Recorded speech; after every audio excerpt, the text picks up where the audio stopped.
এই দে কি চান্দা ভাই, আপনি এই রোজার মধ্যেও চান্দা নেন? বেটা আমরা রোজার মধ্যে ভালো হয়ে গেছি, কোনো চান্দা মান্দা নেই না। তুই দে। তা কি নিতে আইছেন? হাদিয়া। তুই যে এই ইফতারির দোকান দেছ, তোর শেল্টার দেয় কেটা? তুই তুই খুশি মনে হাদিয়া দিবি, খুশি মনে। খুশি হয়েছি?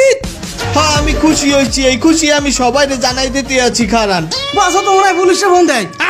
তোর পুলিশ পুলিশ হাজার পুলিশ, সকল পুলিশের মরণে স্মরণে আর স্মরণে। তুই কে এখানে চান্দা নিতে আইস? হয় আস্তাগফিরুল্লাহ স্যার, রমজান মাসে আমরা এই সমস্ত চান্দা মান্দা নেই না স্যার। তাই এনে আইসু কি করতে? জাকাত নিতে আসছি।